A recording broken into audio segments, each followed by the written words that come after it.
Hey guys, we're going to go over 3 of the major pad holding mistakes that I ever see with people.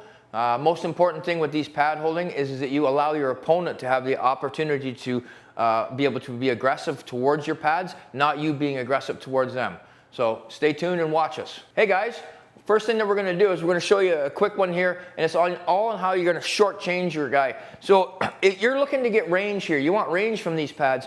I see too many people reaching out and pushing towards the guy, constantly taking his pressure away.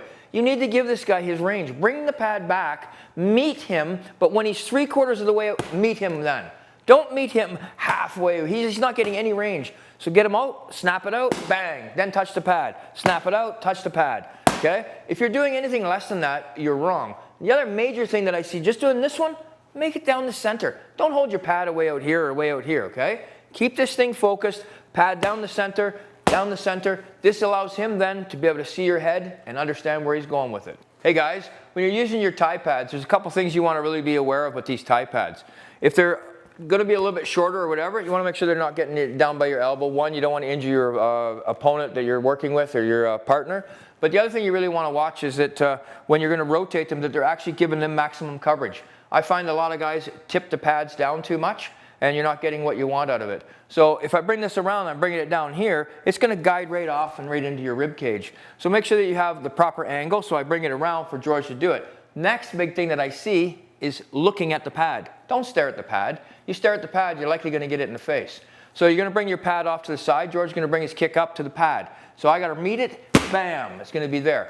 If I stay static here, it's going to crank my arm back. Don't let him crank your arm back. You're not just a heavy bag. You're not just standing here. So now when he goes to do it, go ahead. Boom. I meet it. I don't push it down too much. Do it again. I meet the pad. Every time when I come in, I got to meet the pad again. Boom. Meet the pad. Don't stare at it. If I come around here and I'm staring at the pad, good chance it's coming right back into my head. Okay? I want to turn. I want to press. And that's it. I want to give a nice little press and put a little bit of body mass into it. Not a lot of arm mass. I see a lot of guys stretching their arms out. I've seen guys where the pad comes right over. The guy will kick, go above the pad.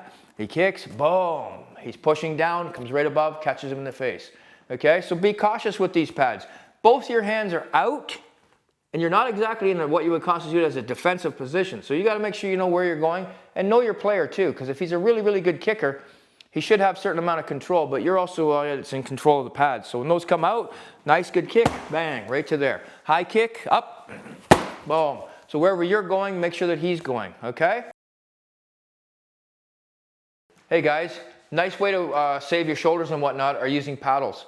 The worst thing about using paddles to save your shoulders is to stand here like this, and then George just hits it and he just does that. The guy is getting absolutely nothing out of that. There's minimal resistance. There's almost a waste of his time. Don't hold your paddles this way. So if he's going to jab at it, let the paddle move towards it and give it a little bit of a swat. That's all you're doing. There's no pressure on your arms when you're doing this. So I can just go one and in there and there's nothing. It's really simple to do. It's like you're hitting flies. Okay? So remember that. The other thing is though, is that with these paddles, I also have a little bit of a range that I have a little bit more of an extension over and above pads. Pads, you know, your hand is right back here. In this case, I can actually come out and I can touch him. So if we want to do a little slipping action, he can slip just by doing this, and then I can pop the paddle up, bang, and he's already got it. It's a little easier. I can obviously put my hand up too. He's got to fake it a bit, but in this case, I have the paddle. He just slips off to the side, paddle's presented, and it's right there in front of him. All right? So those are the big things that I like about the paddles. Saves your shoulders. And the other thing is that when you want to do hook punches with them, it's really easy to just bring that paddle out, and when he comes across with that, straight across, it's already there. There's no big arm being bent back or nothing. So I hit it here, one, and that, straight across, there's no pressure. So when you hold your other hands out, obviously, that hand hits that pad, a lot of pressure moving out.